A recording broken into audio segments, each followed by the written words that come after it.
નમસ્કાર. આ EVM voting machine છે. જ્યારે તમે મતદાનના દિવસે વોટિંગ કરવા જશો ત્યારે આ મશીન ઉપર તમારે મતદાન કરવાનું થશે. જે રીતે તમે નગરપાલિકામાં વોટિંગ કરતા હતા એ જ રીતે આ વખતે મોરબી મહાનગરપાલિકામાં વોટિંગ કરવાનું છે. અને વધુમાં વધુ તમે 4 વખત મત છે એ સિલેક્ટ કરીને આપી શકો છો અલગ અલગ. અને વધુમાં વધુ 4 ચોઈસ છે, મતલબ તમે 1 ને 2 ને 3 ને કે 4 ને મત આપી શકો છો ઉમેદવારને. ધારો કે એક્ઝામ્પલ છે, અત્યારે 1 ઉમેદવાર છે, આ 2 ઉમેદવાર છે, આ 3 ઉમેદવાર છે, 4 ઉમેદવાર. મેં આ 4 ઉમેદવારને સિલેક્ટ કરેલા છે. એ ઉમેદવાર છે એની બાજુમાં રેડ લાઇટ છે, લાલ લાઇટ, એ ચાલુ થઈ જશે.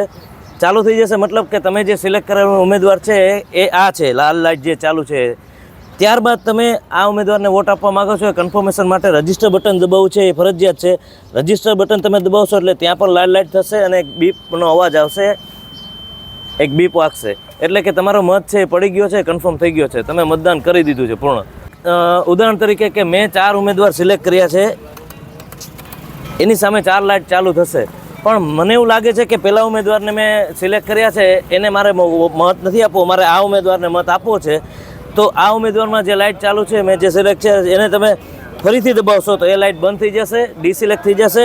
અને આ ઉમેદવારને મત આપો છો તો એ બટન દબાવશો એટલે એ લાઇટ પાછી ચાલુ થઈ જશે, લાલ.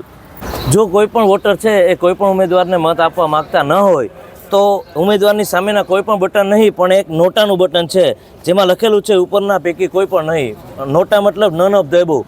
તો એ નોટાનું બટન તમે પ્રેસ કરશો એટલે એ લાલ લાઇટ ચાલુ થશે કે જે તમે સિલેક્ટ કરેલ છે. અને ત્યારબાદ પણ રજિસ્ટર બટન છે યલો, એ ફરજિયાત પ્રેસ કરવાનું રહેશે.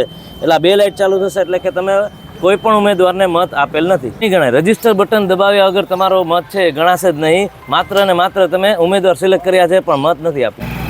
કોઈ પણ વોર્ડમાં તમે જ્યારે મતદાન કરવા જાઓ છો ત્યારે 14 ઉમેદવાર હશે વધુમાં વધુ, ત્યારે 1 બીયુ હશે, મતલબ કે 1 બેલેટ યુનિટ હશે.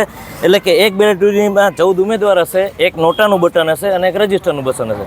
જો 14 કરતાં વધારે ઉમેદવાર હોય તેમાં 2 બેલેટ યુનિટ હશે, 1 અને 2. તો એમાં પણ આ રીતે બટન હશે, જેટલા ઉમેદવાર હોય ત્યાં સુધી. બાકીના બટન બધા બંધ હશે અને છેલ્લે નોટા અને રજિસ્ટરનું બટન હશે. બસ લોકોને જ અપીલ છે કે દરેક ઉમેદવાર છે, દરેક વોટર છે, મતદાતા છે, એ યોગ્ય ઉમેદવારને મત આપી અને દરેક કુટુંબ પરિવારમાં બધા 100% મતદાન કરીએ.